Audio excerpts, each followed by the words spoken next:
الحمد لله نحمده ونستعينه ونستغفره ونؤمن به ونتوكل عليه ونعوذ بالله من شرور أنفسنا ومن سيئات أعمالنا من يهد الله فلا مضل له ومن يضلل فلا هادي له ونشهد أن لا إله إلا الله وحده لا شريك له ونشهد أن سيدنا ونبينا وحبيبنا ومولانا محمدا عبده ورسوله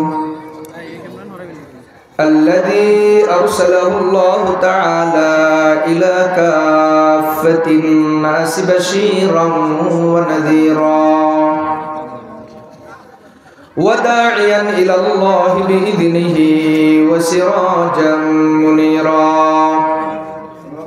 صلى الله تعالى عليه وعلى آله وأصحابه وسلم تسليما كثيرا كثيرا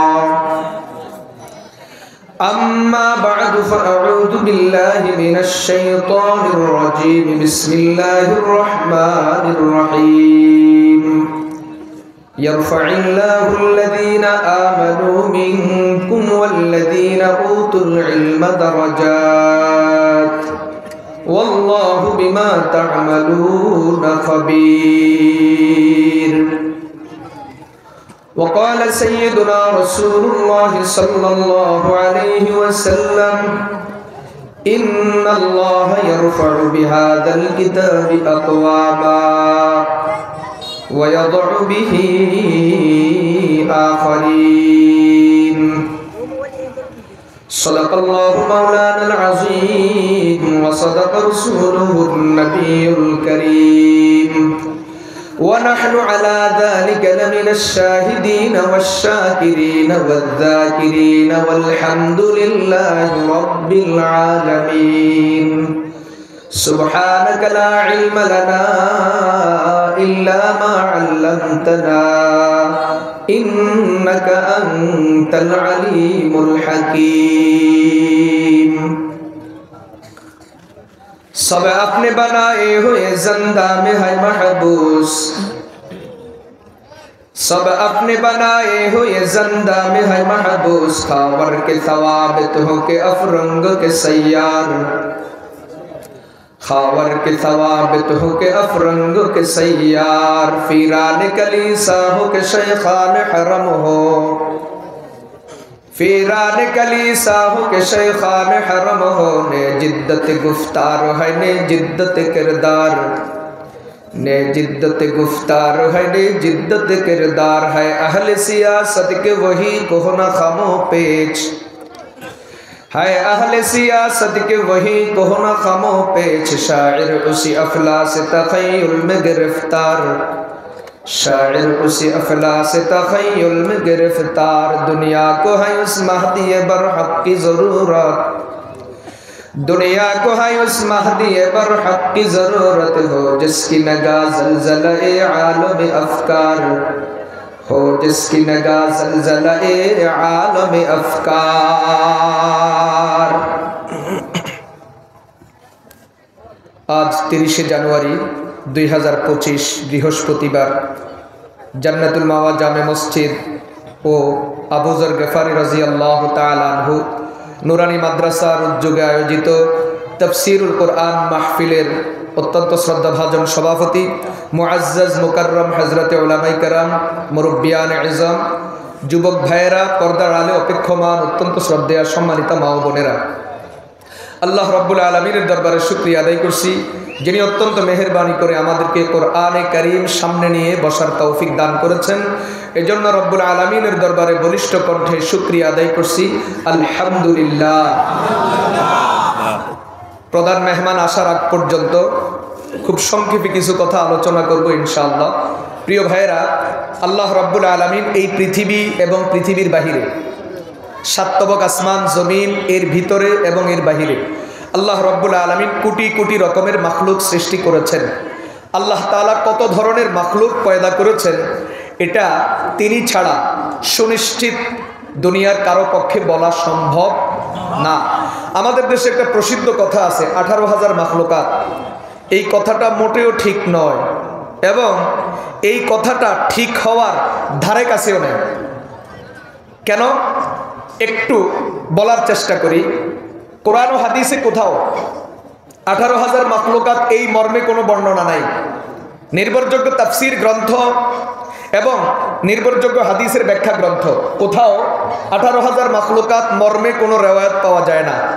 তাছাড়া বর্তমান বিজ্ঞানের যে গবেষণা, যারা প্রাণী জগৎ নিয়ে গবেষণা করেন, সৃষ্টি জগতের বিভিন্ন রহস্য নিয়ে যারা গবেষণা করেন, আজাইবে মাখলুকাত, আজাইবে কুদরত, বিভিন্ন বিষয় যাদের গবেষণা, এদের গবেষণাও এই কথাটাকে সমর্থন করে না। আমি বুঝাবার জন্য একটু উদাহরণ দিই। আল্লাহ রাব্বুল আলামিন যা কিছু সৃষ্টি করেছেন, আল্লাহর সৃষ্টির এক প্রকারকে হায়ওয়ানাত বলে, অর্থাৎ জীবজন্তু, প্রাণী জগৎ। বিজ্ঞানের দাবি এই পৃথিবীতে জীবজন্তুর প্রকার আছে 500 কোটির বেশি। 500 কোটির বেশি শুধু জীবজন্তু আছে। তাহলে অন্যান্য মাখলুকের কি অবস্থা? এজন্য 18,000 মাখলুকাত এই দাবি মোটেও সঠিক না, এটা যুক্তিসঙ্গত না।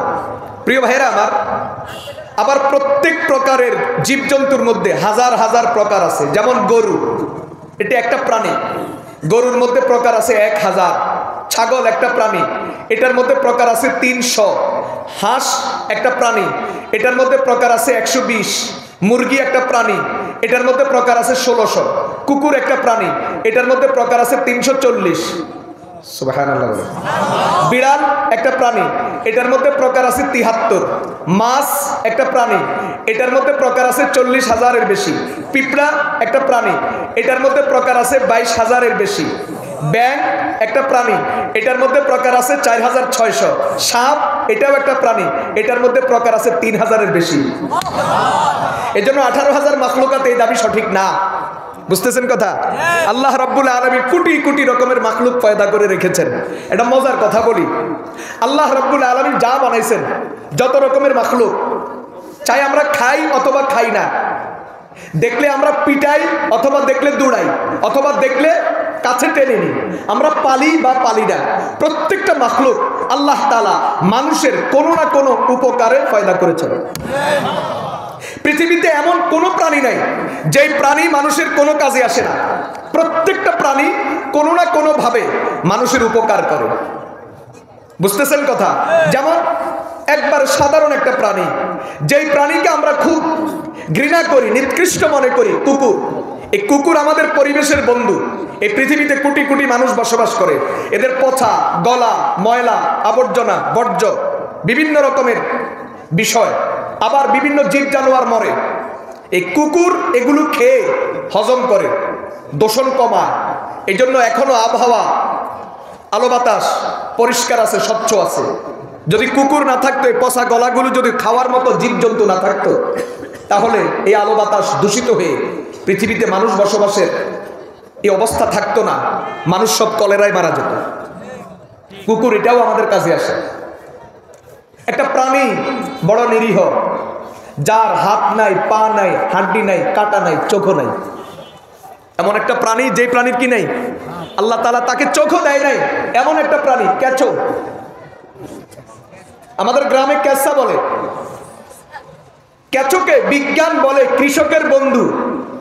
অর্থাৎ যেই মাটির মধ্যে কেঁচো আছে, এই মাটি উর্বর, এখানে ফসল বেশি হয়।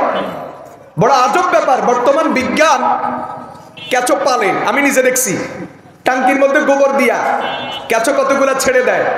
এই কেঁচোগুলা গোবর খায়, পায়খানা করে। এই কেঁচোর পায়খানাগুলোকে সংরক্ষণ করে। এটাই বর্তমান বাজারে কেজি মাফে বিক্রি হয় জৈব সার হিসাবে। কেঁচো সার নাম দিয়া আমি নিজে কিনছি, গাছের গোড়ায় দিছি, এবং ওই গাছের মালটা ধরছে, মালটাও খেয়েছি। বুঝেন নাই কথা? দেখেন, একটা কেঁচো নিরীহ প্রাণী, এটা আমাদের কাজে লাগে। আমি আপনি যদি নিঃশ্বাস ছাড়ি, আমাদের নিঃশ্বাসে যে বাতাস বের হয়, এটাকে কার্বন ডাই অক্সাইড বলে। এটা দূষিত, বিষাক্ত। এই জন্য আপনি যদি গ্লাসের মধ্যে যদি নিঃশ্বাস ছাড়েন, ওই গ্লাসটা ধোয়া ব্যতীত যদি আবার ওই গ্লাসের মধ্যে পানি পান করেন, ডাক্তার বলে আপনার স্বাস্থ্যের ক্ষতি হবে। বিষ। আমার আপনার নিঃশ্বাসের সাথে যা বের হচ্ছে বিষ, কিন্তু একটা সাপের নিঃশ্বাস, ওর নিঃশ্বাসের কারণে আমাদের এই আবহাওয়ার মধ্যে, আমাদের আলো বাতাসের মধ্যে কোটি কোটি জীবাণু, কোটি কোটি ভাইরাস সাপের নিঃশ্বাসের কারণে ধ্বংস হয়ে যায়। এবং এই সাপের নিঃশ্বাসের কারণে আমাদের আবহাওয়া, আলো বাতাস দূষণ মুক্ত আছে, ভাইরাস মুক্ত আছে, আমরা স্বচ্ছ অক্সিজেন গ্রহণ করতে পারি। আল্লাহু আকবার। সাপের বিষ এটাও উপকারী, এটাও কি উপকারী। বিভিন্ন মেডিসিন, অ্যান্টিবায়োটিক তৈরি করতে, বিশেষ করে ক্যান্সারের চিকিৎসা, কেমোথেরাপি, এটা বানাইতে এটার মধ্যে সাপের বিষ ব্যবহার করতে হয়। এই জন্য সাপের বিষের অনেক দাম, বাজারে চড়া দামে বিক্রি হয়। 1 কেজি সাপের বিষের মূল্য 4 কোটি টাকা। চিন্তা করছেন? এই জন্য মুফতি শফি রহমতুল্লাহ আলাইহি তাফসীরে মারুফুল কুরআনের মধ্যে চমৎকার লিখছেন, नहीं है चीज़ें न कमी कोई जमाने में, बुरा नहीं कोई चीज कुदरत के कारखाने में। ও দুনিয়ার মানুষ, যেটাকে তুমি কাজের মনে করো, যেটাকে তুমি কাজের মনে করো না, যেটাকে তুমি তোমার প্রয়োজন মনে করো, যেটাকে তুমি তোমার প্রয়োজন মনে করো না, তুমি মনে করো যেটা তোমার উপকারে আসে, তুমি মনে করো আরেকটা তোমার ক্ষতি করে। আল্লাহ তাআলা যা কিছু বানাইছেন, একটা জিনিসও তোমার জন্য ক্ষতি নয়, সবকিছু তোমার জন্য উপকার আর উপকার। এজন্য কোরআনে কারীম পরিষ্কার বলে, হুয়াল্লাযী খালাকা লাকুম মা ফিল আরদি জামিআ। আল্লাহ তাআলা এই পৃথিবীতে যা কিছু বানাইছেন, সব কিছু তোমার উপকারের জন্য বানাইছেন, সব কিছু তোমার কাজে আসে, সব কিছু তোমার কোনো না কোনো ভাবে কাজে লাগে। আল্লাহর দেওয়া সব কিছু তুমি ভোগ করবা, আর এটার বিনিময়ে তুমি আল্লাহর গোলামি করবা, আল্লাহকে সিজদা করবা। আল্লাহ তাআলা বলেন, ওয়া মা খালাকতুল জিন্না ওয়াল ইনসা ইল্লা লিয়াবুদুন। যা বানাইছি সব তোমাদের জন্য, আর তোমাদেরকে বানাইছি আল্লাহর ইবাদতের জন্য। মুসলমান ভাইরা, বন্ধুরা আমার, আল্লাহর দেওয়া সব নিয়ামত আমরা ভোগ করব, আর এটার বিনিময় স্বরূপ আল্লাহর ইবাদত করব। তো হিসাব বরাবর পরকালে আল্লাহর দরবারে কোনো নিয়ামতের কারণে হিসাব দেওয়া লাগবে না, জবাবদিহিতা লাগবে না। বিনা হিসাবে প্রত্যেকটা মানুষ জান্নাতে যাবে। মুসলমান ভাইরা, বন্ধুরা আমার, আপনি আল্লাহর থেকে নিবেন, আল্লাহকে দিবেন। আল্লাহর দেওয়া সব নিয়ামত আপনি ভোগ করবেন। আল্লাহর দেওয়া রিজিক, আল্লাহর দেওয়া অক্সিজেন, আল্লাহর দেওয়া আলো বাতাস, সব কিছু আপনি ভোগ করবেন, আর এটার বিনিময়ে আল্লাহকে ইবাদত দিবেন। তো হিসাব সমান সমান হয়ে যাবে। কেউ না হো রোজে আজল সে হো চুকি তকসীম কার, क्यों ना हो रोजे अजल से हो चुकी तकसीम कार। मैं हूँ मालिक के लिए और कुल जहां मेरे लिए, मैं हूँ मालिक के लिए और कुल जहां मेरे लिए। ये ज़मीं मेरे लिए है, आसमां मेरे लिए, ये ज़मीं मेरे लिए है, आसमां मेरे लिए, और है मसरूफ़ खिदमत कुल जहां मेरे लिए। बरकबर मेरे लिए है, हर समर मेरे लिए, बरकबर मेरे लिए है, हर समर मेरे लिए, हर चमन मेरे लिए, हर गुलसिता मेरे लिए। एक मेरी गम से है इस बज़्म आलम का फ़ुरूक़, वक़्फ़ खिदमत है ये सब कौनो मका मेरे लिए। मेरी हस्ती में है मुज़मर हस्ती आलम का राज, है ये सब ईजाद शूरे कुन फ़का मेरे लिए। ও দুনিয়ার ভাইরা আমার, বন্ধুরা আমার, ও দুনিয়ার দোস্ত আহবাব, আল্লাহ রাব্বুল আলামিন আসমান বানাইছেন আমার জন্য, জমিন বানাইছেন আমার জন্য, চন্দ্র সূর্য আমার জন্য, গ্রহ নক্ষত্র আমার জন্য, রাত আমার জন্য, দিন আমার জন্য, আলো আমার জন্য, অন্ধকার আমার জন্য। এক কথায় যা কিছু আল্লাহ রাব্বুল আলামিন সৃষ্টি করেছেন সব কিছু আমার জন্য, আর আমি নিজে হলাম আল্লাহ তাআলার জন্য। কথা বলেন ঠিক কি না? এই জন্য হিসাব সমান। বলেন হিসাব কি? আল্লাহর দেওয়া সব কিছু ভোগ করবেন, আর এটার বিনিময়ে আল্লাহকে সেজদা করবেন। আল্লাহর দেওয়া সব কিছু ভোগ করবেন, এটার বিনিময়ে আল্লাহর গোলামি স্বীকার করবেন। পরকালে কিয়ামতে আল্লাহর দরবারে হিসাব দেওয়া লাগবে না, হিসাবের জন্য আপনাকে আটকানো হবে না, বরং বিনা হিসাবে রাস্তা ক্লিয়ার, সোজা জান্নাত। এই জন্য মুফতি শফি রহমতুল্লাহ আলাইহি চমৎকার বলেছেন, কেউ না হো রোজে আজল সে হো চুকি তকসীম কার, क्यों ना हो रोजे अजल से हो चुकी तकसीम कार। मैं हूँ मालिक के लिए और कुल जहां मेरे लिए, मैं हूँ मालिक के लिए और कुल जहां मेरे लिए। এই জন্য বড় নিমক হারাম। দুনিয়াতেই তো কথা আছে, নুন খায় যার গুণ গায়। আচ্ছা আমি কিছু মনে করি না, আমি উদাহরণ দিতাম না, একদম সরি। যেই লোক বিএনপি করে, সরকার ক্ষমতা আওয়ামী লীগ, বলেন তো আওয়ামী লীগ সরকার তারা চাকরি দিব না? কথা কন, এই কথাটা তো বুঝেন, সোজা অঙ্ক তো। আচ্ছা ধরেন কোনো একদিন যদি বিএনপি ক্ষমতায় আসে, কখনো যদি আসে, আর তখন আওয়ামী লীগের লোকেরা চাকরি পাইব না, এই কথাটা বুঝেন না কেন? সোজা সোজা অঙ্ক তো। আপনি দিবেন নিবেন, দলের জন্য দিবেন তো দল আপনাকে দিবে। আপনি দল করবেন না, দলের ভিতরে আসবেন না, দলের জন্য দিবেন না, দলের থেকে আপনি কিছু পাবেন না। এটাই তো হিসাব। ব্যাপারটা এমন। আল্লাহর গোলামি স্বীকার করবেন তো আল্লাহ তাআলা আপনার সব কিছুর জিম্মাদার হবেন, সব কিছু জিম্মাদারি নেবেন এবং আপনার সব কিছুর সমাধান করবেনই ইনশাআল্লাহ। সোজা হিসাব। যদি আল্লাহর থেকে নিতে হয় আল্লাহকে দিতে হবে, আল্লাহ থেকে পেতে হলে আল্লাহকে কি করতে হবে? দিতে হবে। আল্লাহ রাব্বুল আলামিন তো অলরেডি সব দিয়ে রাখছেন, এখন শুধু আমার দেওয়ার দরকার। আল্লাহ তাআলা এই হাকিকত আমাদেরকে বুঝার তৌফিক দান করুন। কারি তৈয়ব সাহেব রহমতুল্লাহ আলাইহি উনি সুন্দর উদাহরণ দিয়েছেন। এটা মানুষ সুস্থ থাকার জন্য ঘুমানো দরকার, খাওয়া দরকার। আল্লাহ তাআলা মানুষকে দুনিয়াতে সুস্থ রাখার জন্য বাহ্যিক যত আসবাব দিয়েছেন তার মধ্যে একটা হলো ঘুম, বহুত বড় নেয়ামত। বরং খাবারের চেয়েও ঘুমের প্রয়োজনীয়তা অনেক বেশি। প্রিয় ভাইয়েরা আমার, একজন মানুষ সারা রাত ঘুমাইল, 6 ঘন্টা 7 ঘন্টা 8 ঘন্টা 9 ঘন্টা, যতক্ষণ তার ঘুমানো দরকার, স্বাস্থ্যের সাথে যতটুকু মানায় ঘুমাইল। ঘুমানোর পরে যদি তার জিন্দিগিতে যদি ফজরের নামাজ থাকে, বুঝেন, সারা রাত ঘুমানোর পরে যদি ঘুমের পরে যদি কি পাওয়া যায়? ফজরের নামাজ পাওয়া যায়। তাহলে কারি তৈয়ব সাহেব রহমতুল্লাহ আলাইহি পরিষ্কার বলছেন, আল্লাহ তাআলা এই বান্দাকে, যেই বান্দা সারা রাত ঘুমানোর পরে ফজরের নামাজ ঠিক রেখেছে, কিয়ামতের ময়দানে আল্লাহ তাকে একবারের জন্য প্রশ্ন করবেন না যে তুমি ঘুমায়া ঘুমায়া রাতটা পার করলা কেন। ফজরের খাতিরে আল্লাহ তাআলা ঘুমের হিসাব মাফ করে তাকে জান্নাত দিয়ে দেবেন। আল্লাহ তাআলা কোরআনে কারীমে বলেন, আলাম নাজআলিল আরদা মিহাদা ওয়াল জিবালা আওতাদা ওয়া খালাকনাকুম আজওয়াজা ওয়া জাআলনা নাওমাকুম সুবাতা। আমি তোমাদের জন্য ঘুমকে আরামের মাধ্যম বানাইছি। তোমাদের আরাম দরকার, তোমাদের সুবিধা দরকার, আরামের জন্য আমি আল্লাহ তোমাদেরকে ঘুম দিয়েছি। ঘুমকে দিয়েছেন আল্লাহ। আপনি মনে করেন আপনি ঘুম যান, বলেন আপনি ঘুম যান না ঘুম আল্লাহ দেয়? এই পৃথিবীতে এরকম বহু মানুষ আছে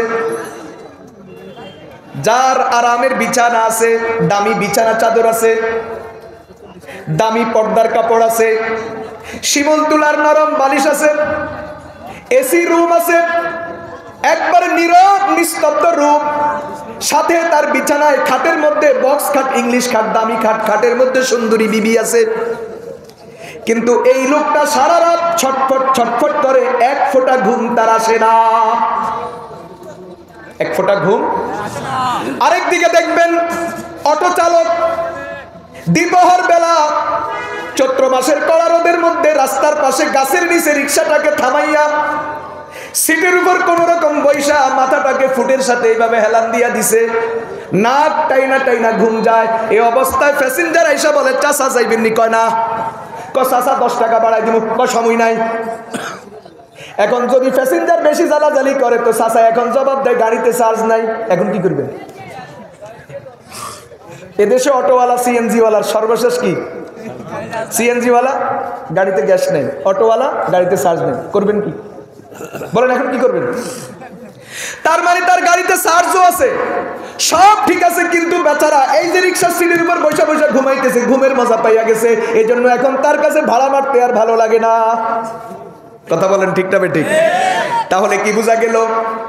একটা লোক কোটি কোটি টাকার মালিক, কোটি কোটি টাকার ব্যবসা, অর্থবৃত্তের কোনো অভাব নাই, ক্ষমতার অভাব নাই, ঘরে সুন্দরী বিবি আছে, এসি রুম আছে, আরামের নরম বিছানা আছে, শিমুল তুলার বালিশ আছে, কিন্তু চোখে ঘুম নাই। আর একজন রিক্সাওয়ালা ঠিক দ্বিপ্রহর চৈত্র মাসের রোদের ভিতরে রাস্তার পাশে গাছের ছায়ায় সিটের উপর বসে বসে নাক টাইনা টাইনা ঘুম যায়। বোঝা গেল ঘুম তুমি যাও না।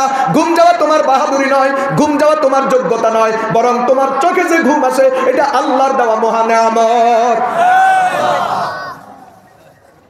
ঢাকা গেছেন নি? দেখছেন না? বলে যে কি, যদি দেখেন তো ভালো কথা, দেখছেন, আর যদি না দেখেন সামনে গেলে নিয়ত করি সেদিন রাতের 1টা-2টার পরে কারওয়ান বাজার যাইয়েন। কোথায়? অনেক জায়গাতে আছে। আমি একটা কারওয়ান বাজারের উদাহরণ দিলাম। আর দেখবেন একজন মানুষ, একদল মানুষ, লাই চিনেননি? লাই টুকরি চিনেননি? লাই টুকরি ওড়া, এটা সাইজ হিসাবে নামের বেশ কম হয়। দেখবেন একদল মানুষ লাইয়ের ভিতরে এভাবে বসছে, এভাবে বসে পা দুইটার ওইদিকে বার করে দিছে, আর মাথাটার এইভাবে দিয়া নাক টানি টানি ঘুম যায়। অথচ কোথায় মশারি, কোথায় মশারি, কোথায় মশার কয়েল, কোথায় ফ্যান? পুরো শরীর ঘামাইতেছে। আর এখান দিয়া রাস্তার ধুলাবালি, গাড়ির হরন, গাড়ি আসতেছে যাইতেছে, ট্রাক লোড আনলোড হচ্ছে, এই দুনিয়ার তুফান সব তার পাশ দিয়া যাইতেছে, তার মাথার উপর দিয়া যাইতেছে, কিন্তু সে টুকরির মধ্যে বসে বসে, লাইয়ের মধ্যে বসে বসে আরামসে ঘুমাইতেছে। কথা বলেন ঠিক না ঠিক? আরেকদিকে পাশেই 11 তলা টাওয়ারের মালিক। কত তলা? 11 তলা টাওয়ারের মালিক। পুরা কারওয়ান বাজারের অর্ধেকের মালিকানা তার। ব্যবসা বাণিজ্য ক্ষমতা কোনো কিছুর অভাব নাই। আরামের বিছানা আছে, আরামের গদি আছে, আরামের বালিশ আছে, সুন্দর চোখ ধাঁধানো পর্দার কাপড় আছে, এসি রুম আছে, নীরব নিস্তব্ধ পরিবেশ, 9 তলার উপরে বাসা, লিফটে উঠে লিফটে যায়, সুন্দরী বিবি নিয়ে শুয়ে আছে, সারা রাত ছটপট ছটপট করে, এক ফোঁটা ঘুম আল্লাহর বান্দার চোখের মধ্যে নাই। কারণ আল্লাহ তাআলা দেন না, এজন্য তার চোখে ঘুম নাই। আর ওই বেচারা কোথায় বালিশ, কোথায় কি, কোথায় বিছানা, কোথায় কি, বাস আরামসে দিব্যি ঘুমাইতেছে। কারণ ঘুম তাকে আল্লাহ দিয়েছেন। কথা বলেন ঠিক না? এজন্য আল্লাহ তাআলা পরিষ্কার কোরআনে কারীমে বলেন, ওয়াজআলনা নাওমাকুম সুবাতা। ঘুম যাওয়া এটা তোমার বাহাদুরি নয়, তোমার ক্রেডিট নয়, তোমার যোগ্যতা নয়। তোমার চোখের মধ্যে ঘুম আমি দিয়েছি, আর ঘুম দিয়া তোমার জন্য আরামের ব্যবস্থা করেছি। কথা কয়টা? খানা আছে, পানি আছে, সব আছে, গাড়ি ঘোড়া আছে, ব্যবসা বাণিজ্য দেদারসে চলছে, কিন্তু চোখে ঘুম নাই। দেখবেন দুনিয়ার আর কিচ্ছু ভালো লাগবে না। কথা কয়টা? দুনিয়ার আর কিচ্ছু, আর দুনিয়ার কিচ্ছু নাই, কিন্তু মাশাআল্লাহ শুইলেই শুধু ঘুম আসে। আল্লাহু আকবার। দেখবেন এর মতো সুখী আর দুনিয়াতে কেউ নাই। আমাদের মধ্যে বহু মানুষ আছে ঘুম নাই, আবার কেউ আছে দাঁড়াইয়াও ঘুমায়, বৈশাও ঘুমায়, কাট্য হইয়া ঘুমায়, সিদ্ধ হইয়া ঘুমায়, আর শুইলে তো কোনো কথাই নাই। আমাদের এক দোস্ত আজকে মনে উঠছে হঠাৎ, রামগতি কমলনগর বাড়ি, ছোটবেলায় আমার সাথে পড়ছেন ধন্যপুর মাদ্রাসায়। তো ও ছিল আমাদের জামাতের মধ্যে, ক্লাসের মধ্যে ঘুমের ভিতরে 1 নাম্বার। ওর নাম ছিল ওমর ফারুক। নাম ছিল কি? তো অতিরিক্ত ঘুমানোর কারণে আমরা তার নাম পাল্টে দিছি, আমরা বলতাম ঘুমে থাকুক। ওমর ফারুক, ওলামায়ে কেরাম বুঝবেন, বড় জনে ঘুমে থাকুক, মিলাই দিছি। ওরে আমরা সব সময় বলতাম ঘুমে থাকুক। তো ওরে একদিন আমাদের এক উস্তাদ, বড় কিতাব, হুজুর বুঝবেন, ওলামায়ে কেরাম বুঝবেন, কানজুত তাকায়েত, ফিকহে হানাফির এক বড় কিতাব, মোটামুটি বেশ বড়, বেশ ওজনও আছে। তো উস্তাদ তাকে কিতাব নিয়ে দাঁড় করাইয়া দিছে। বসে বসে যখন ঘুমাইতেছে তো কিতাব নিয়ে দাঁড় করাইয়া দিছে। মাশাআল্লাহ, ও কিতাব হাতে নিয়ে দাঁড়ায়া দাঁড়ায়া ঘুমানো শুরু করে দিছে। তো হুজুর তাকে মজাক করে মাঝে মাঝে বলতেন, ফারুক তুমি যে বাথরুমে যাও, ওখানে বাথরুমে গিয়া পেশাব পায়খানা না করে না জানি তুমি ওখানে বদনা হাতে নিয়ে ঘুম যাও। মানে এরকম ঘুম আল্লাহ তাআলা তারে দিছে। তাহলে বোঝা গেল ঘুমানো এটা মানুষের যোগ্যতা না, এটা আল্লাহর দেওয়া এক মহা নেয়ামত। মানুষ এই দুনিয়াতে সুস্থ থাকতে হলে, দুনিয়ার হায়াতটাকে সুন্দরভাবে আরামে কাটাইতে হলে, এই দুনিয়াতে মানুষের বাহ্যিক অনেক আসবাবের দরকার। এর মধ্যে একটার নাম মানুষের ঘুমের দরকার। আমি কথা বুঝাইতে পারছি আপনাদেরকে? মহা নেয়ামত। বলে হুজুর ঘুমের কথা কেন বলেন, বারবার কেন বলেন? সামনে আসতেছে কারণ কি? আমি তো এখন নিয়ত করছি নামাজের ওয়াজ বাদ দিয়ে শুধু ঘুমের ওয়াজ করো। কারণ বর্তমান দুনিয়ার মানুষ ঘুম যাওয়া ভুলে গেছে, বিশেষ করে যুবকরা ঘুম যাওয়া কি ভুলে গেছে। প্রিয় ভাইয়েরা, বন্ধুরা আমার, আল্লাহ তাআলা বলেন ওয়াজআলনা নাওমাকুম সুবাতা, তোমাদের আরামের জন্য তোমাদেরকে ঘুম দিলাম। শুধু আমি ঘুম দিয়া তোমাদেরকে ছেড়ে দেই নাই, বরং ঘুমের জন্য উপযুক্ত পরিবেশও দিলাম। ঘুম দিছি ঠিক, কিন্তু পরিবেশ নাই, তাহলে তো ঝামেলা, ঘুমাইতে পারবা না, নেয়ামত ভোগ করতে পারবা না। আমি আল্লাহ তোমাদেরকে ঘুম দিলাম, ঘুম দিয়ে আবার ঘুমের জন্য পরিবেশ দিলাম। ঘুমের পরিবেশ স্বরূপ আমি আল্লাহ তোমাদেরকে অন্ধকার রাত দিলাম। ওয়াজআলনাল লাইলা ওয়ান নাহারা আয়াতাইন فمحونا آية الليل وجعلنا آية النهار مبصرة لتبتغوا فضلا من ربكم ولتعلموا عدد السنين والحساب وكل شيء فصلناه تفصيلا আল্লাহ বলেন রাতও আমি বানাইছি, দিনও আমি বানাইছি। রাতকে বানাই দিছি অন্ধকার, দিনকে বানাই দিছি আলোকিত।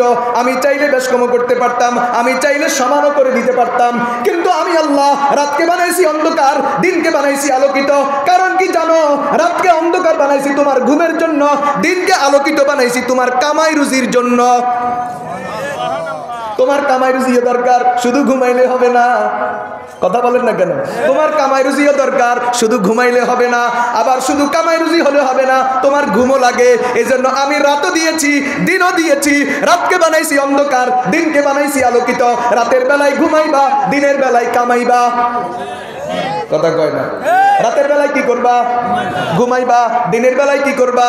কামাইবা। এজন্য আল্লাহ তাআলা বলেন ওয়াজআলনাল লাইলা লিবাসা ওয়াজআলনান নাহারা মাআসা। রাত দিলাম অন্ধকার ঘুমানোর জন্য, দিন দিলাম আলোকিত কামাইয়ের জন্য। তারিক তেব সাহেব রহমতুল্লাহ আলাইহি বলেন, ও দুনিয়ার মুসলমান, রাতের বেলায় ঘুমাইবা, দিনের বেলায় কামাইবা। দিনের বেলায় কামাইবা, রাতের বেলায় ঘুমাইবা। ঘুম আর কামাইয়ের মাঝে মাঝে আল্লাহর ইবাদত ঠিক রাখবা। কিয়ামতের ময়দানে একটাবার তোমাকে প্রশ্ন করা হবে না কেন ঘুমাইলা, কেন কামাইলা, কেন জমাইলা, কেন খাইলা, কেন খাওয়াইলা, কেন সংসার করলা, কেন বাচ্চা জন্ম দিলা। প্রশ্ন করা হবে না। বিনা প্রশ্নে, বিনা হিসাবে জান্নাত। বুঝতেছেন কথা? রাতের বেলায় ঘুমাইলা, দিনের বেলায় কামাইলা। ঘুমের পরে ফজর ঠিক, ঘুমের আগে এশা ঠিক। কথা কয় না? ঘুমের পরে ফজর ঠিক, ঘুমের আগে এশা ঠিক। কামাইয়ের মাঝে মাঝে জোহর ঠিক, আসর ঠিক, মাগরিব ঠিক। যদি তোমার সেজদা যদি ঠিক থাকে, মালিককে যদি তুমি ভুলে না যাও, তাহলে তোমার আর কোনো টেনশন নাই। তুমি দুনিয়াতে যা কিছু করছো সব বৈধ। আল্লাহ তাআলা তোমাকে মাফ করবেন, বিনা হিসাবে জান্নাত দিবেন। এই জন্য আমাদের একজন ইকবাল আছে, বড় চমৎকার কথা বলছেন। ইকবালের কথাটাকে আমি আমার ভাষায় বলি। আমি তো তোমাকে বলি না তোমার ব্যবসা বন্ধ করে দাও, আমি তোমাকে বলি না তোমার রাজনীতি বন্ধ করে দাও, আমি তোমাকে বলি না তুমি তোমার ক্ষেত খামার বন্ধ করে দাও।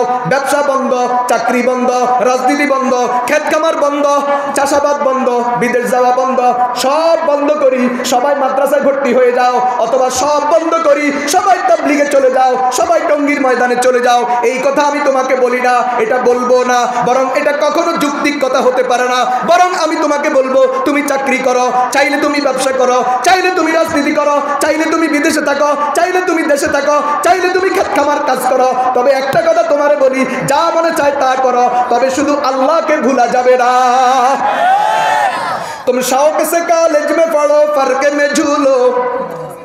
तुम शौक से कॉलेज में पढ़ो, फर्क में झूलो। जायज़ है गुब्बारों में चढ़ो, चरखे में उड़ो। फिर एक सुकून बंदा ना चीज का सुनो, अल्लाह और उनके हकीकत को न भूलो। যেখানেই থাকো আল্লাহকে ভুলিও না। রাজনীতি করো, ওখানে রাজনীতি করে আল্লাহকে ভুলিও না। রাজনীতির ভিতরে আল্লাহকে স্মরণ করো, ব্যবসার মধ্যে আল্লাহকে স্মরণ করো, বিদেশের মধ্যে আল্লাহকে স্মরণ করো, ক্ষেত খামারের মধ্যে আল্লাহকে স্মরণ করো। যা করো আল্লাহকে ভুলবা না, আল্লাহকে তোমার সাথে রাখো। আর তুমি সাথে না রাখলেও তিনি কিন্তু সাথে আছেন। ওয়া হুয়া মাআকুম আইনামা কুনতুম। আল্লাহ তাআলা পবিত্র কোরআনে পরিষ্কার বলেন, তুমি আল্লাহরে তোমার সাথে রাখো আর না রাখো, তিনি কিন্তু তোমার সাথে আছেন। তুমি তারে তোমার সাথে রাখলেও তিনি তোমার সাথে আছেন। তুমি যদি উনারে যদি তোমার সাথে না রাখো, এরপরেও তিনি তোমার সাথে আছেন। তবে যদি তুমি নিজের থেকে রাখো, নিজের থেকে রাখা মানে আল্লাহকে ভুলে না যাওয়া, আল্লাহকে স্মরণ রাখা, আল্লাহকে স্মরণ করে প্রত্যেকটা কাজে, প্রত্যেকটা কদমে, প্রত্যেকটা কথায় ওইভাবে হিসাব করে করে দেওয়া, তাহলেই তুমি কামিয়াব, পরকালে জান্নাত। নবীরা ব্যবসা করছেনি, নবীরা রাষ্ট্র চালাইছেনি। তো তোমারে কে কইছে রাষ্ট্র চালানি বন্ধ? কে কইছে তোমারে কামানি বন্ধ? তুমি কামাও, তুমি রাষ্ট্র চালাও। যেমন নবীরা চালাইছেন, যেমন নবীরা করেছেন, যেমন সাহাবারা করেছেন, এইভাবে তুমিও করো। তাহলে দুনিয়াও পাইলা, আখিরাতও পাইলা। ক্ষমতা তোমাকে জান্নাতে নিবে, সম্পদ তোমাকে জান্নাতে নিবে। কথা বলেন ঠিক কিনা? আর যদি তোমার পোড়া কপাল যদি খারাপ হয়, তোমার যদি পোড়া কপাল হয়, তোমার ক্ষমতা তোমাকে জাহান্নামে নিবে, তোমার সম্পদ তোমাকে জাহান্নামে নিবে। কথা বলেন ঠিক কিনা? এটা উদাহরণ দিতাম নি, হায় হায়। ও আমি যদি এখন জিজ্ঞাসা করি যে দুনিয়ার সবচেয়ে বড় ধনী কে, প্রথম ঠেলায় অনেকে যার নাম কইবেন ও এখন দুনিয়ার বড় ধনী না, ও এখন 8 নম্বরে আছে। কয় নম্বরে? বিল গেটসের কথা কইবেন তো, এটাই বলছিলেন। ও এখন 8 নম্বরে আছে। 122 বিলিয়ন মার্কিন ডলার তার সম্পত্তির পরিমাণ। কিছুদিন ছিল ফেসবুক যে আবিষ্কার করছে মার্ক জুকারবার্গ, ও এখন 5 নম্বরে আছে। ওর সম্পত্তির পরিমাণ 179 বিলিয়ন মার্কিন ডলার। এরপরে ছিল ইলন মাস্ক, এই বেচারা এখন 2 নম্বরে গেছে গা, ওর সম্পত্তির পরিমাণ 204 বিলিয়ন মার্কিন ডলার। এখন আছে বার্নার্ড, জর্জ বার্নার্ড নামে এক লোক, বাড়ি তার ফ্রান্সে। ও এখন পৃথিবীর 1 নম্বর ধনী, 207 বিলিয়ন মার্কিন ডলার। কিন্তু আমি আপনারা এখন এমন একজনের গল্প শোনাবো, যিনি আজ থেকে 1450 বছর আগে এই যুগের, এই উম্মতের, এই নবীর একজন সাহাবী এবং মদিনার একজন ব্যবসায়ী ছিলেন, যার সম্পত্তির পরিমাণ বর্তমান বাজার মূল্য 528 বিলিয়ন মার্কিন ডলার। ইলন মাস্কের কত? 204। বার্নার্ডের কত? 207। বিল গেটসের কত? 122। মার্ক জুকারবার্গের কত? 179। সবগুলোর মিলান তো 528 হয়নি। ওর একাই ছিল 528 বিলিয়ন মার্কিন ডলার। এবং এ পর্যন্ত একজনই ফিস করে, ওরে কিন্তু কেউ ফিস করতে পারে নাই। কে তিনি? নবীর সাহাবী, আশারায়ে মুবাশশারার একজন, হযরত আব্দুর রহমান ইবনে আউফ রাদিয়াল্লাহু তাআলা আনহু। এবারে জান্নাতি। কথা বলেন, জান্নাতি না জাহান্নামী? জান্নাতি কয় নম্বর সিরিয়াল? 23,21,792 নম্বর সিরিয়াল। আরে কইলাম আর কি একটা সংখ্যা, 23,21,792 নম্বর সিরিয়াল। কত নম্বর? আল্লাহ রাসূল সিরিয়াল বলে দিয়েছেন। قال النبي صلى الله عليه وسلم أبو بكر في الجنة وعمر في الجنة وعثمان في الجنة وعلي في الجنة وطلحة في الجنة والزبير في الجنة وعبد الرحمن بن عوف في الجنة। আল্লাহর নবী আশারায়ে মুবাশশারা কারা এদের সিরিয়াল বয়ান করেছেন। আল্লাহর নবী সিরিয়াল যেইভাবে বলেছেন এটাই হলো জান্নাতে যাওয়ার সিরিয়াল, কেউ কারো সিরিয়ালকে ক্রস করতে পারবে না। আল্লাহর নবীর হাদিসের ভাষ্য মতে 528 বিলিয়ন মার্কিন ডলারের মালিক আব্দুর রহমান ইবনে আউফ রাদিয়াল্লাহু তাআলা আনহু 7 নম্বর জান্নাতি। তাহলে সম্পদ কোনায় নিয়ে গেছে? তো তোমার সম্পদ তোমার জাহান্নামে নেয় কা? তোমার কপাল খারাপ। কারুন রে তার সম্পদ কোথায় নিছে? আর হযরত আব্দুর রহমান ইবনে আউফকে তার সম্পদ কোথায় নিছে? আচ্ছা, ফেরাউনের তার ক্ষমতা কোথায় নিছে? আর হযরত ইউসুফ আলাইহিস সালামকে উনার ক্ষমতা কোথায় নিছে? সুলাইমান আলাইহিস সালামকে উনার ক্ষমতা কোথায় নিছে? বাদশা জুলকারনাইনকে তার ক্ষমতা কোথায় নিছে? কারুন আর নমরুদকে তার ক্ষমতা কোথায় নিছে? বুঝা গেল ক্ষমতার দোষ না, বেটা দোষ তোর। তুই কেমনে ক্ষমতা লইছ, কেমনে চালাইছ, ব্যাপার হইলো এটা। কথা কয় না। সম্পদ কেমনে কামাইছো, কেমনে খরচ করছো, ব্যাপার হইলো এটা। যদি কামাইয়ের রাস্তা ঠিক থাকে, খরচের রাস্তা ঠিক থাকে, সম্পদ তোমাকে জান্নাতে নিবে, যেমন নামাজ রোজা তোমাকে জান্নাতে নেয়। ক্ষমতা নিছো কেমনে, চালাইছো কেমনে, নেওয়ার রাস্তার সালানির রাস্তা যদি ঠিক থাকে, ক্ষমতাও তোমাকে জান্নাতে নিবে, যেমন নামাজ রোজা জান্নাতে নেয়। যদি নেওয়া উল্টা হয়, সালানি উল্টা হয়, ক্ষমতা তোমাকে জাহান্নামে নিবে, যেমন চুরি ডাকাতি আর জেনাবে বিচার মানুষকে জাহান্নামে নেয়। টাকা কামানির রাস্তা আর খরচের রাস্তা যদি উল্টা হয়, এই সম্পদ তোমাকে জাহান্নামে নিবে, যেমন চুরি ডাকাতি আর জেনাবে বিচার মানুষকে জাহান্নামে নেয়। কথা বলেন, এই কথার বাহিরে আর কি আছে বলেন?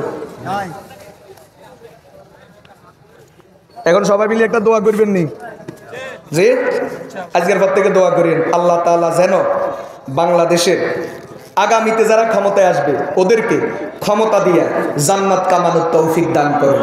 আমিন। বলে হুজুর হেতাগুলা দোয়া করি আমাদের কি লাভ? এরিও মানুষ লাভে লোয়ার যাবে না কেন?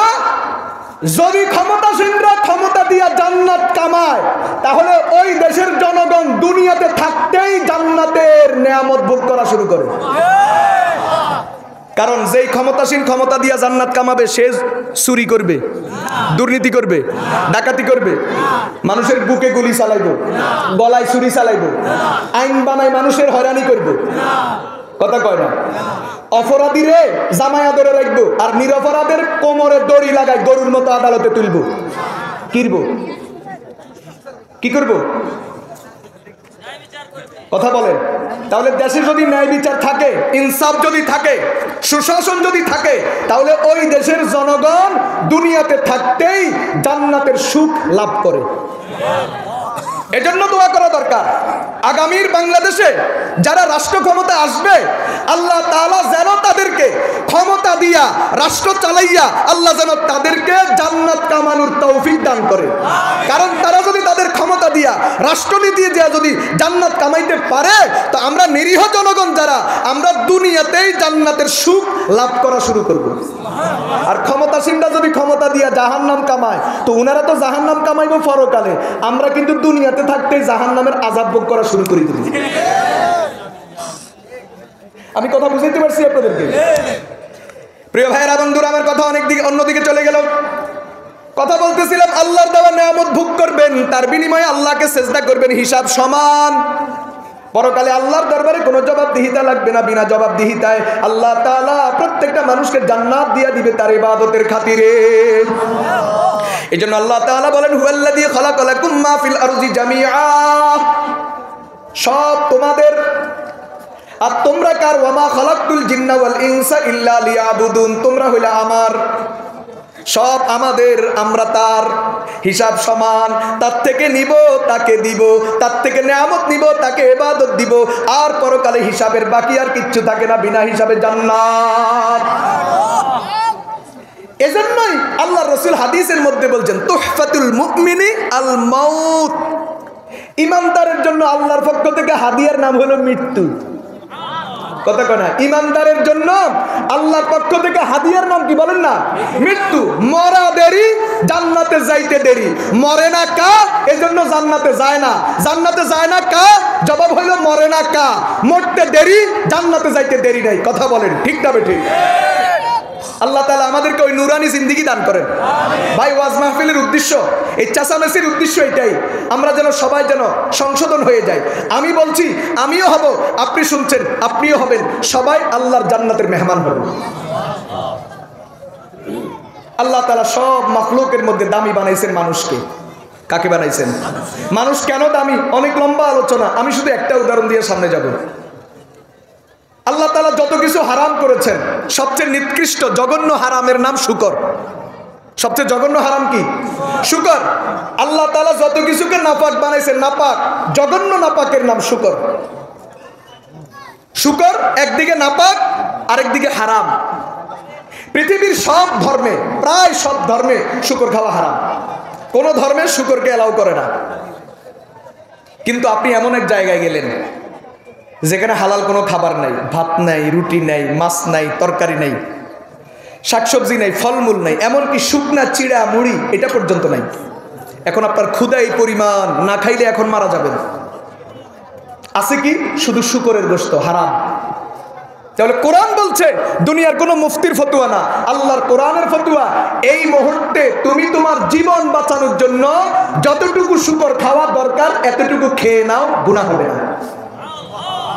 ইন্নামা হাররামা আলাইকুমুল মাইতাতা ওয়াদ-দামা ওয়া লাহমাল খিনজির ওয়া মা উহিল্লা বিহি লিগাইরিল্লাহ ফামান ইসতুররা গায়রা বাগিন ওয়ালা আদিন ফালা ইসমা আলাইহি ইন্নাল্লাহা গফুরুর রহিম।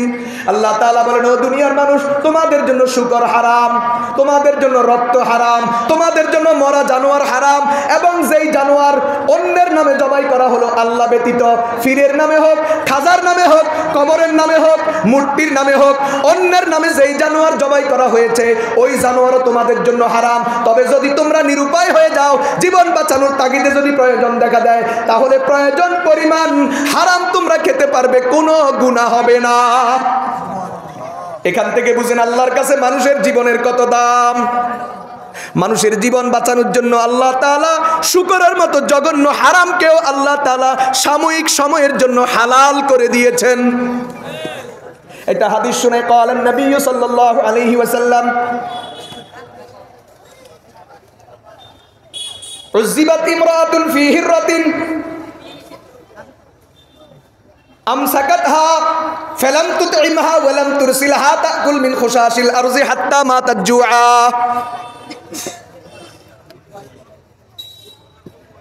রাসূল বলেন, মেরাজে যাওয়ার পরে দেখি এক মহিলা জাহান্নামে।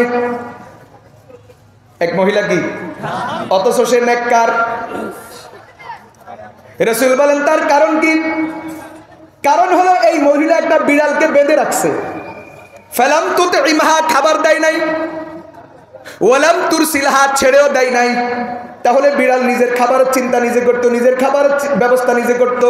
হাত্তা মাতাত জুআ, ক্ষুধার কারণে বিড়ালটা মারা গেছে। রাসূল বলেন এই কারণে এই মহিলার নেক আমল বরবাদ, তার জন্য জাহান্নাম। একটা বিড়াল মারা যাওয়ার কারণে যদি একজন নেককার মহিলা জাহান্নামে যায়, যারা মানুষ জবাই করে, মানুষ খুন করে, মানুষের বুকে গুলি চালায়, 70 আর 80 রাকাত নফল নামাজ কাজে লাগবে না, এটা সামরা বাজবো না। মানুষের জীবনের দাম আল্লাহর কাছে সবচেয়ে বেশি। প্রিয় ভাইয়েরা, আমার কথা সামনের দিকে চলেন। সব মানুষের মধ্যে আল্লাহর কাছে মুমিন দামি, ইমানদার দামি। যার কাছে যাররা পরিমাণ ঈমান আছে আল্লাহ তাআলা তার জন্য পরকালে 10 দুনিয়া জান্নাতের ব্যবস্থা রাখছেন। আব্দুল্লাহ ইবনে উমর রাদিয়াল্লাহু তাআলা আনহুমা বলেন, রাআইতুন নবিয়্য সাল্লাল্লাহু আলাইহি ওয়াসাল্লাম ইয়াতুফু বিল কাবাতি ওয়া ইয়াকুল, আমি রাসূলকে দেখেছি রাসূল কাবা তাওয়াফ করেন আর কাবার সাথে কথা বলেন। কার সাথে কথা বলেন? কাবার সাথে কথা কেমনে বলেন? এটা তোর ঘর। আপনারা হজ ওমরাতে গেছেন না? হজে গেছেন নি? ওমরাতে গেছেন নি? তো দেখছেন এটা একটা ঘর, এটার সাথে কথা কেমনে বলে? এটার একবার সোজা সিম্পল একটা জবাব, সেটা হলো আল্লাহ বলাইলে বলতে পারে। বলেন, আল্লাহ বলাইলে আপনার জন্য অসম্ভব, আল্লাহর জন্য কোনো ব্যাপার না। যেমন মানুষ দুনিয়াতে হাঁটে কি দিয়া? পা দিয়ে। দাঁড়ায় কিসের উপর? পায়ের উপর। কিন্তু আল্লাহ তাআলা কোরআনে কি বলেন? ওয়া নাহশুরুহুম ইয়াওমাল কিয়ামাতি আলা বুজুহিহিম সুম্মান ওয়া বুকমান ওয়া উমিয়া, কিয়ামতের দিন বেঈমান যারা, কাফের যারা, আমি তাদেরকে অন্ধ বানাইয়া, বধির বানাইয়া, বোবা বানাইয়া তাদেরকে তাদের চেহারার উপর দাঁড় করাবো।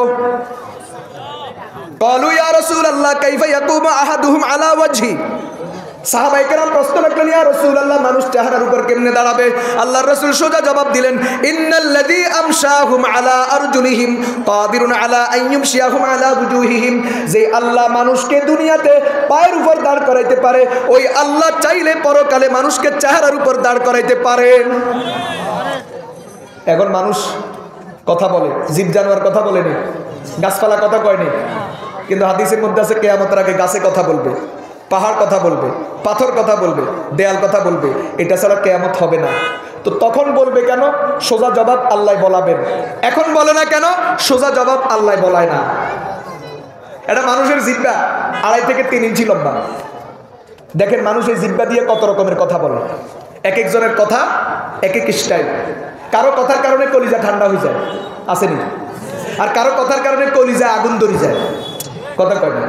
এই দেশে এরকম বহু হুজুর আছে যারা ওয়াজ করলে পাবলিক কাঁদতে কাঁদতে শেষ। কথা কয় না? আর এই দেশে এরকম হুজুর আছে 2-4 মিনিট এইভাবে এইভাবে দিলে ক্ষমতাসীনদের চেয়ারে আগুন জ্বলে। সব কিসের বাহাদুরি? হযরত আলী রাদিয়াল্লাহু তাআলা কি বলছেন শুনবেন? আল্লাহ তাআলা মানুষের দেহের ভিতরে এমন একটা অঙ্গ দিছে যার মধ্যে হাড্ডি নাই, যার মধ্যে কাঁটা নাই, তুলতুলে নরম, ছোট্ট একটা গোশতের টুকরা, কিন্তু এটার পাওয়ার দুনিয়ার সব অস্ত্রের চেয়েও বেশি। যারা হাতুস সিনানি লাহাল তিয়াবু ওয়ালা ইয়ালতামু মা জারাহাল লিসানু, অস্ত্র দিয়ে আঘাত করলে, অস্ত্র দিয়ে কোবায়া দিলে, ব্যান্ডেজ করলে মিলে যায়, কিন্তু কেউ যদি কাউকে জিহ্বা দিয়ে আক্রমণ করে, কথা দিয়ে যদি আক্রমণ করে, এটা মানুষ জীবনে কখনো ভুলতে পারে না।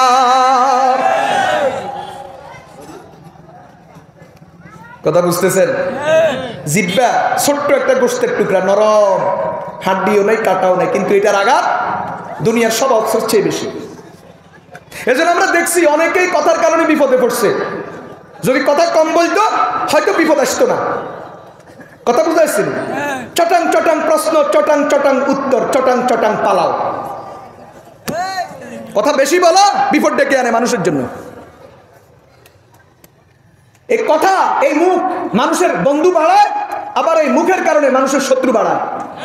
এই কথার কারণে কেউ বন্ধু হয়, কথার কারণে কেউ শত্রু হয়, কথার কারণে কেউ জীবন দেয়, কথার কারণে কেউ জীবন নেয়। এটার দাম অনেক বেশি। মানুষ এত কথা বলতে পারে, আল্লাহ বলান। আর প্রক্ষান্তরে একটা গরুর জিহ্বা 10 ইঞ্চি লম্বা, এত বড়। কোরবানির ঈদের দিন গরুর সব 7 ভাগ হয়, জিহ্বা এটাও 7 ভাগ হয়, এত বড় জিহ্বা। সারা দুনিয়ার সব গরু এত বড় জিহ্বা দিয়ে একটা শব্দ বলতে পারে, এর নাম হলো হাম্বা। আর কিচ্ছু পারে না, কারণ আল্লাহ তাকে আর কিচ্ছু শিখায় নাই। আর মানুষ এই জিহ্বা দিয়ে হাজার কথা বলে, কারণ আল্লাহ মানুষকে শিখাইছেন। কথা বলেন ঠিক কিনা? যাই হোক, কথা অন্যদিকে চলে গেল। রাসূল বাইতুল্লাহকে লক্ষ্য করে বলেন, মা আযামাকি ওয়া আযামা হুরমাতাকি ওয়া মা আতিয়াবাকি ওয়া আতিয়াবার রিহাকি ওয়াল্লাযী নাফসু মুহাম্মাদিন বিয়াদিহি লা হুরমাতুল মুমিনি আযামা হুরমাতান ইনদাল্লাহি মিনকি। তোমার অনেক দাম। লক্ষ লক্ষ মানুষ তোমার দিকে ফিরে নামাজ পড়ে, লক্ষ লক্ষ মানুষ তোমার তাওয়াফ করে, কিন্তু বাইতুল্লাহ তুমি জানো নি, তোমার মতো হাজারো বাইতুল্লাহ চেয়ে আল্লাহর কাছে একজন ইমানদারের দাম বেশি। আর ইমানদারের দাম বেশি মানে কি? রাসূল ব্যাখ্যা করে দেন, না হলে তো তুমি তোমার মতো করে ব্যাখ্যা করবা। তোমার মতো ব্যাখ্যা করার কোনো সুযোগ নাই। রাসূল ব্যাখ্যা দিয়ে দিয়েছেন, দামুহু ওয়া ইজ্জুহু ওয়া মালুহু, অর্থাৎ ইমানদারের জীবন, ইমানদারের সম্পদ এবং ইমানদারের সম্মান, তিনটা জিনিস প্রত্যেকটাই হাজারো বাইতুল্লাহ চেয়ে দামি। প্রিয় ভাইরা, আমার কথা শেষ করে দিই। এই ইমানদারের মধ্যে যারা ইমানদার, তারা আল্লাহর কাছে দামি জাররা পরিমাণ ঈমানওয়ালা, 10 দুনিয়া সমান জান্নাত পাবে। কিন্তু যেই ইমানদারের মধ্যে ঈমানের পাশাপাশি কোরআন আছে, বলেন কি আছে? এই কোরআনওয়ালা ইমানদার আল্লাহর কাছে শুধু দামি না, বরং মহা দামি। বলেন কি? মহা দামি। মুসলমান ভাইরা, বন্ধুরা, আমার কথা বুঝার আগে একটা কথা শোনাই। হযরত হাসান বসরি রাহমাতুল্লাহ আলাইহি তিনি বলছেন, তাফাক্কাদুল হালাওয়াতা ফি সালাস। ও দুনিয়ার মানুষ, দেখো তিনটা জিনিস তোমার কাছে ভালো লাগে কিনা, তিনটা জিনিসের ভিতরে মজা পাও কিনা। তাফাক্কাদুল হালাওয়াতা ফি সালাস, তিনটা জিনিসের ভিতরে মজা পাও কিনা দেখো। যদি তিনটা জিনিসের ভিতরে মজা পাও, ফাইন তাজিদুহা, যদি তিন জিনিসের ভিতরে মজা পাও, তাহলে ফামজু, এটা চালাইতে থাকো, আবশিরু, এবং আল্লাহর রহমতের সুসংবাদ গ্রহণ করতে থাকো। ওয়া ইল্লাম তাজিদুহা, তিন জিনিসের ভিতরে যদি মজা খুঁজে না পাও, ফালাম আন্না বাবাকা মুগলাকুন, তো বুঝবা তোমার জন্য আল্লাহর রহমতের দরজা বন্ধ হয়ে গেছে। যার কাছে তিনটা জিনিস ভালো লাগে, তার জন্য আল্লাহর রহমতের দরজা খোলা। যার কাছে তিন জিনিস ভালো লাগে না, তার জন্য আল্লাহর রহমতের দরজা চিরতরে বন্ধ। 1 নম্বর ফিস সালাত, নামাজ ভালো লাগেনি। 2 নম্বর ফিল কোরআন, কোরআন ভালো লাগেনি। 3 নম্বর ফিস জিক্রি, জিকির ভালো লাগেনি। বলেন কয়টা? নামাজ, কোরআন, জিকির। বলেন নামাজ, কোরআন, জিকির। জিকির, কোরআন, নামাজ। যদি তিনটা জিনিস ভালো লাগে, বুঝবা তোমার জন্য আল্লাহর রহমতের দরজা খোলা। আর তিনটা জিনিস যদি ভালো না লাগে, বুঝবা তোমার জন্য আল্লাহর রহমতের দরজা বন্ধ। প্রিয় ভাইরা আমার, তাহলে আল্লাহ তাআলা মানুষকে দামি বানান কি দিয়া? কোরআন দিয়া, ঈমান দিয়া। আমরা কোরআন আর ঈমানের মাধ্যমে দামি হতে চাই তো ইনশাআল্লাহ। এজন্য ভাইরা আমার, এখানে একটা মাদ্রাসা আছে, আবু যর গেফারি রাদিয়াল্লাহু তাআলা নুরানি মাদ্রাসা। এই মাদ্রাসাকে মহব্বত করা, যেখান থেকে কোরআনওয়ালা তৈরি হবে, কোরআনের সহি তালিম, সহি তিলাওয়াত, কোরআন প্রচার যে প্রতিষ্ঠান থেকে হবে, এই প্রতিষ্ঠানকে ভালোবাসা, কোরআনকে ভালোবাসা, আল্লাহর সাথে ভালোবাসা রাখা। এজন্য আমরা মৃত্যু পর্যন্ত এই প্রতিষ্ঠানের খাদেম হব। প্রতিষ্ঠানের যত প্রয়োজন আছে, সামর্থ্য অনুযায়ী আমরা খেদমতে আগে আসব, বাচ্চা দিব, বাচ্চা দিয়া এখানে পড়াইয়া কোরআনওয়ালা বানাবো। রাজি আছেন কিনা? প্রধান মেহমান আসতেছেন, উনি আসার আগে এই 2-4 মিনিটে আপনাদের কাছে মাদ্রাসার জন্য একটু সহযোগিতা চাইব। আমার